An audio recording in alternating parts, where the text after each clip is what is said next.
¿Están sus hijos teniendo problemas en la escuela porque no les gusta leer? ¿Le dicen que todo les aburre? Este otoño vea cómo sus calificaciones mejoran con una suscripción a la revista Latín.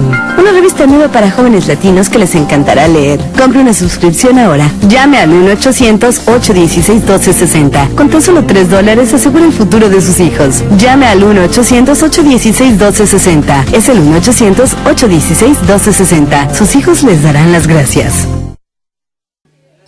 Hi, we're here with Patrick Kilpatrick. Now, Patrick, you're going to be hosting this particular event. How did you hear about this?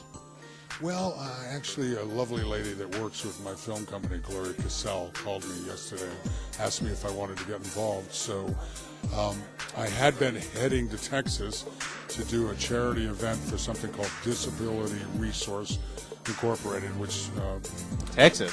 Yes, provides, I've been involved there for a while, provides services for challenged children and challenged people. It's a great organization. But because of some work things, I had to stay at Warner Brothers on Friday, so when she asked me would I get involved, I said, great.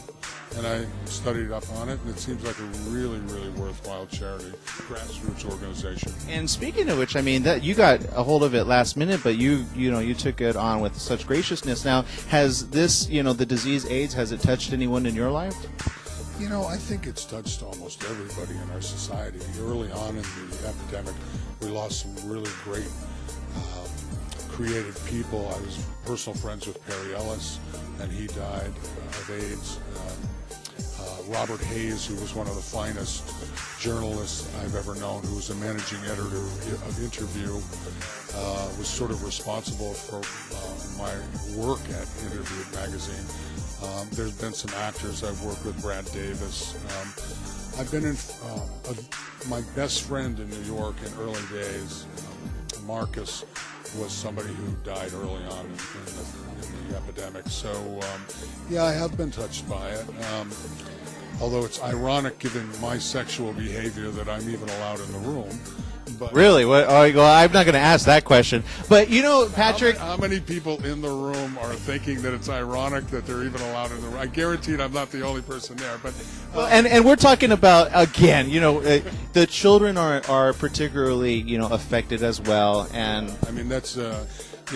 when you're dealing with hemophilia or children who are infected through their parents, whatever. I mean, it's the kind of thing that everybody reaches out to those kind of people in our midst.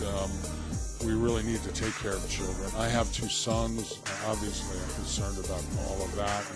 So you try to pass along the education as much as you can, and I think on a greater scheme of things, we all need to do whatever we can to stomp out the disease and to find a cure for it as well. And again, with more funding comes exactly more research, right? Yes, exactly. I mean, they've made great strides at making it not a fatal experience necessarily the way it was in the early days, but still, it's a tremendous burden for anyone who gets it, and there are lots of innocents who have gotten it. So, I'm happy to do anything I can to help. And again, you as an individual, not to change the subject entirely, but you're working on some very exciting things. You have a school that you're actually starting up. Tell us about that. Well, I have a film company, Uncommon Dialogue Films. We have a slate of projects.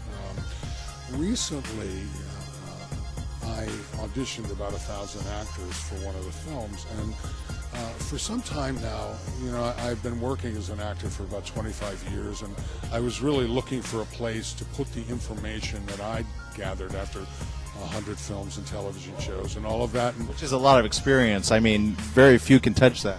Well, I'm grateful that I'm still a current actor, still working. I'll be on Cold Case on Sunday night, and Nip Tuck coming up. And watch for that, Nip Tuck and Cold Case. Nip Tuck is a very twisted character, and for me, watch Cold Case.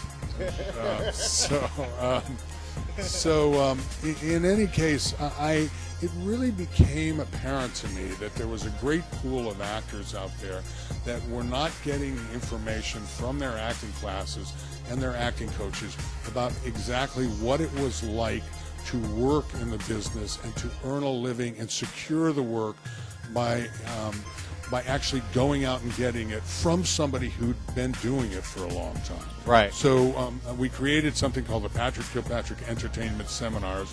It's a once-a-week, very advanced acceleration program.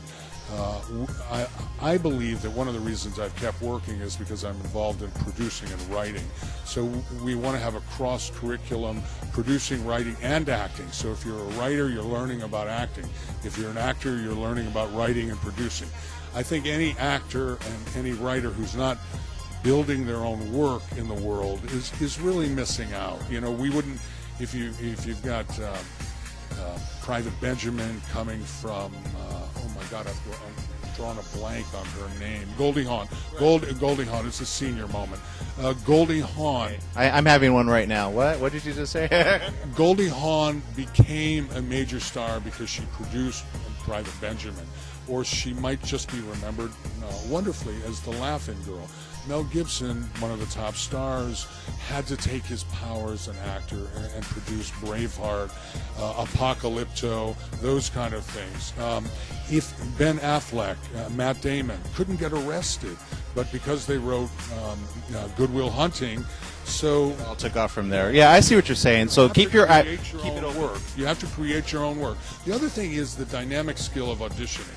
People need to know how to do that, and they're not learning that in their classes. They're learning how to do scene study and acting, but they really need to know how to go out and get the work. And that's the exciting thing. I know you actually can pick up a script the day before and be in almost fully prepared without having to look at it, right? I mean, you have that ability. That's a little bit of a misnomer. What happens, the reality of working as an actor is sometimes you'll get 2 auditions at 20 of 12 the night before. And the last thing you want to do is study it, but you have to. And the next day at 10 o'clock, you have to go in and you've got 40 pages of dialogue that you've got to memorize and do. So, and you've got to turn yourself into Quasimodo. So what I have is a landscape, a technique, which allows you to do that. It takes an enormous drive, an enormous reservoir of technique in order to do that. So that's one of the things we can actually look forward to in your. Well, thank you so very much. Stuff. Thank you so very much for taking a moment with us, Patrick. My pleasure. Okay, onward and upward. Onward and upward.